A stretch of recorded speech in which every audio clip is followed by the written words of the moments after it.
بسم اللہ، السلام علیکم ورحمۃ اللہ وبرکاتہ۔ جو اللہ سبحانہ و تعالیٰ کا مسلسل ذکر کرتے رہتے ہیں، جو اللہ کے ذکر میں مشغول رہتے ہیں، ان کے لیے خوشخبری ہے۔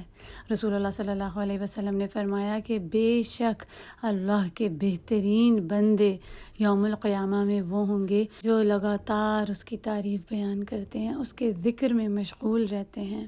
آج کا ذکر ایک دعا بھی ہے، اور وہ یہ ہے: حسبنا اللہ و نعم الوکیل۔ اللہ ہی ہمارے لیے کافی ہے اور وہی بہترین کارساز ہے۔ یہ ذکر ہمارے ایمان کو بڑھاتا ہے اور ہمیں تمام فکروں سے آزاد کر دیتا ہے۔ اس ذکر میں ہم صرف اللہ کے اوپر ہی توکل کرتے ہیں، اسی پر بھروسہ کرتے ہیں اور کسی سے نہیں ڈرتے۔